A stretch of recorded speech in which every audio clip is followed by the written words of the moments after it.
It's another beautiful Sunday afternoon. This is Rubbin Minds. Welcome. My name is Ebuka Obiuchando. Great to be here with you on what is the final show before Christmas. 2015 is done.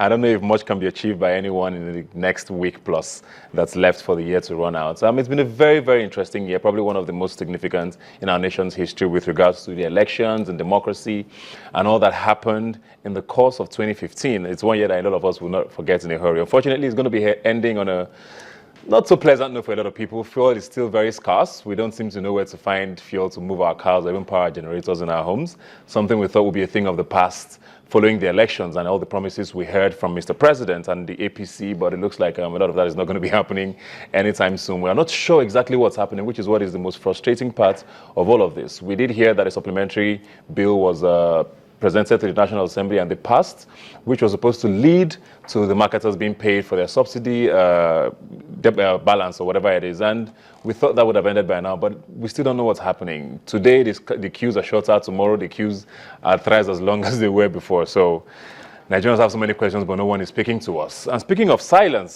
something terrible has happened last weekend that has bothered a lot of Nigerians and even those in the international community with regards to what happened in Zaria, where a number of Nigerians, members of the Shiite sect of the Islamic faith, were murdered pretty much by the Nigerian military. There was an altercation for what we hear. We're not sure exactly what the story is. So many versions have been told, but what we know for sure is a lot of Nigerians were killed in that incident. And we've expected to hear something from the president and the presidency. We haven't heard much from them. The governor of Kaduna State, Malam Nasir El-Rufai, did give an address and has called for calm to be, people to maintain their calm and hopefully everything returns to normal. But all of these killings continues to bring questions to a lot of Nigerians about the value of life, which is probably why we are where we are today with regards to the Boko Haram issue happening up in the northeast, with militants in the south-south, with the Biafra issue that's raising its head now in the southeast and all of that, What value do we place on human life in this country? And is this something we want to continue as we go into a new year? We do hope that the administration is going to breathe new life into our polity in 2016 with all of the reforms and promises that they have made. Hopefully they start to implement them in 2016. One thing that Mr. President seems to be implementing, speaking of implementing, is his fight against corruption. And the former National Security Advisor was in the news again. Has continued to be in the news for the last couple of weeks. The Dasuki Gates is what it's been called. With all of these figures flying around, Nigerians are completely flabbergasted as to how much seems to be involved in all of this with regards to what soldiers should have gotten and what they didn't get and where the monies ended up and who took what, pretty much. Some people have been charged to court, bills have been granted, trials are going to commence very soon.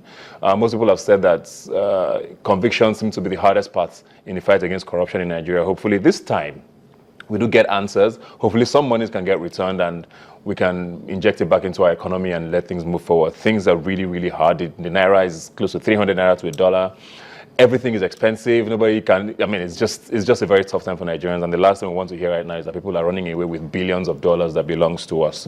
So good luck to Mr. President and his team in the fight against corruption. Have a Merry Christmas. By the next time I'm going to be here, Christmas would have passed. Hopefully you do have a good holiday season and make the best out of it regardless of how tough things are. We're going to take a quick break now. When we come back, we're going to be tackling a very, very interesting topic. We're going to be talking beer. I'll see you in a moment.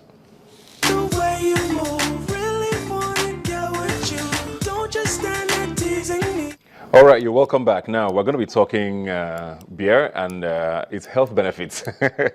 Interesting, even I'm very interested in this to see how this conversation is going to pan out. Now, of course, beer is probably the most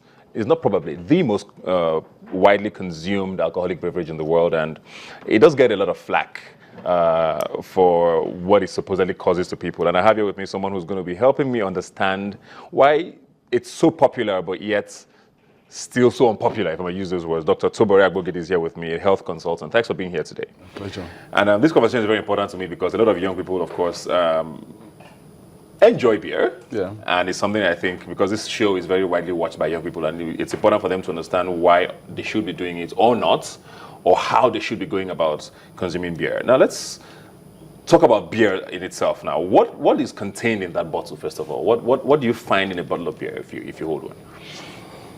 Well, beer is an alcoholic beverage, like you rightly said, and it is widely consumed. It is made up of 4 major components. water, you have grain. The most commonly used is barley. Then you have hops, then you have yeast. Those are the sources of reagents you use in producing beer. But what does this contain? Over 92% of what you have in beer is water, pure water. If you see where they produce beer, the water from beer is so pure. You say 90 what percent? Over 92%. 92% is just water. Just water. That's very pure water. You understand? Then, like I said, you have barley or any other grain. That barley contains a lot of antioxidants, contains a lot of vitamins, contains a lot of minerals. Then you have hops, which cause the bitterness or the flavor you have in beer. Then the yeast, which actually ferment the glucose that results from the malted barley. So where does the alcohol part of things come from now? The fermented part? Yeah, the fermented glucose that comes from the yeast, from the barley, or any other grain that may be used. You know, when you introduce the yeast into it, fermentation starts. Okay, that results in alcohol. Okay. There's no sugar content at all in beer? There's no sugar. Because I know most times when you buy carbonated drinks or sodas or whatever, that's one of the biggest fears because of the sugar content. The sugar that is converted to alcohol. Okay, it's the sugar, so you don't have pure sugar. In fact, any source of sugar can be converted to alcohol. Okay. You understand? So you don't have the raw sugar there. Okay. It is when it is broken down, that is when you can get the glucose again in your system.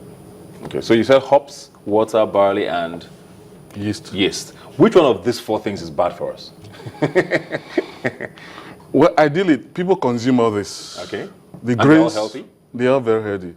The grains you have, like I said, most things you consume, if you consume it in excess, be above what is required by your body, it becomes toxic. Okay. You understand?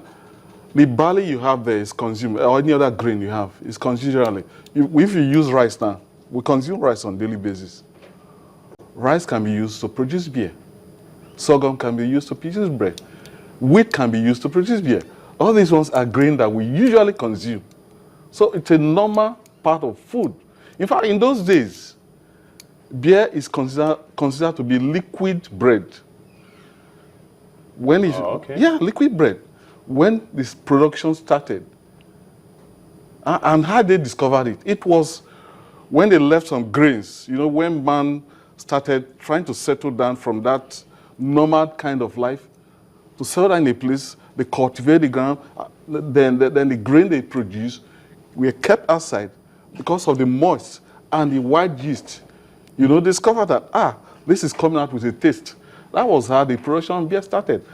And nobody can really pinpoint, say, look, this is when it started, or that is when it stopped. In those days. Stumbled on it by accident, By accident. And it was done all over the world.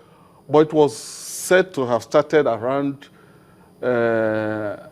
now Iraq area, in the Middle East. In the Middle East, then Egypt.